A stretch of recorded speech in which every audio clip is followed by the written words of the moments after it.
जय शिव शंकर।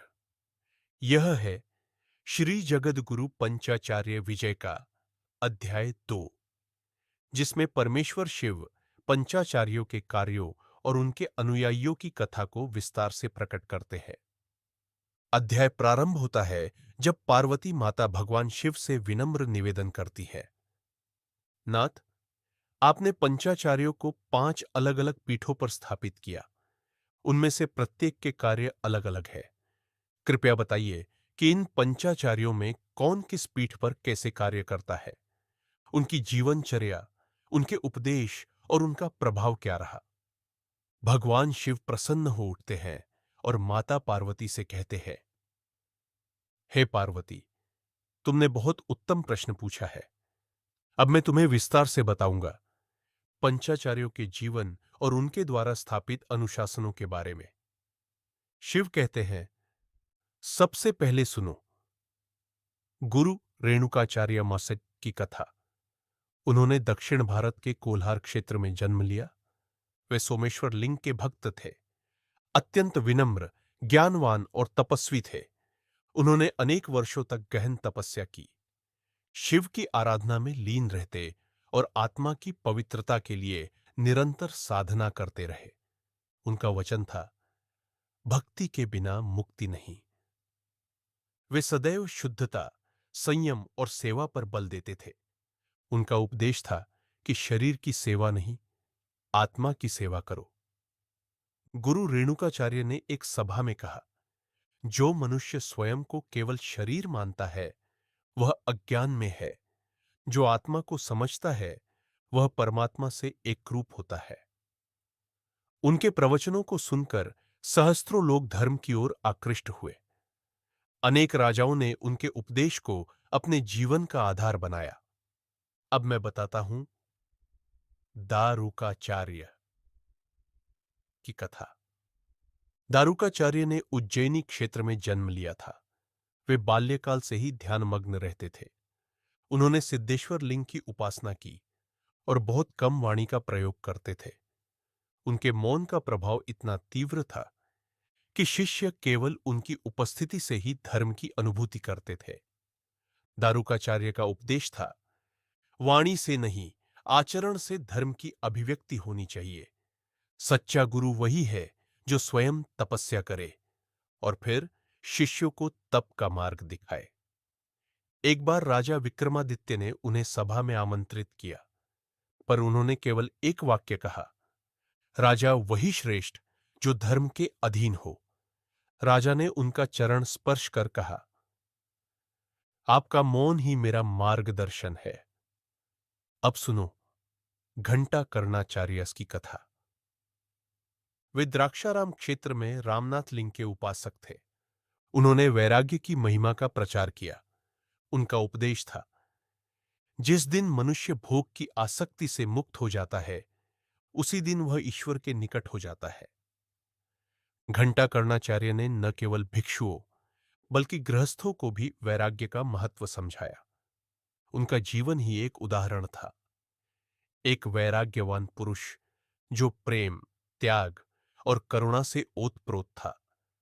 उन्होंने कहा, घर में रहकर भी सन्यासी बना जा सकता है यदि मन शुद्ध हो, विचार उच्च हो और सेवा में रत रहे। पार्वती अत्यंत आनंदित होकर भगवान शिव से कहती है, नाथ, इन महान आत्माओं की कथा सुनकर मेरा हृदय भाव विभोर हो गया है। कृपा करके आप बाकी 2 आचार्यों धेनुकर्ण और विश्वकर्ण की कथाएं भी सुनाए। शिव मुस्कुराकर कहते हैं, हे पार्वती, अवश्य। अब मैं तुम्हें शेष 2 आचार्यों की कथा बताता हूं। भगवान शिव पार्वती से कहते हैं, अब सुनो धेनुकर्णाचार्य की कथा। धेनुकर्णाचार्य का जन्म श्रीशैल क्षेत्र में मल्लिकार्जुन लिंग की छाया में हुआ। वे तेजस्वी, ओजस्वी और दृढ़व्रती थे। उन्होंने धर्म की रक्षा हेतु कई यात्राएं की, संकटों में घिरे लोगों को साहस प्रदान किया। उनका उपदेश था, धर्म केवल शांति नहीं, शक्ति भी है। जब अधर्म बढ़े तब धर्म को तेजस्विता के साथ संरक्षित किया जाना चाहिए। धेनुकर्णाचार्य ने गृहस्थों, व्यापारियों, योद्धाओं और संतों सभी को धर्म की नीति से जोड़ा। उन्होंने वीरता के साथ संयम का संगम दिखाया। उन्होंने एक सभा में कहा, शिव के भक्त को चाहिए कि वह धैर्य में पर्वत समान हो और संकट में अग्नि के समान। उनकी वाणी में ऐसा तेज था कि श्रोता स्वयं को धर्म सेनानी समझने लगते। अब सुनो अंतिम आचार्य विश्वकर्णाचार्य की कथा। उनका जन्म पवित्र नगरी काशी में विश्वनाथ लिंग की छाया में हुआ। वे ज्ञान के अवतार थे।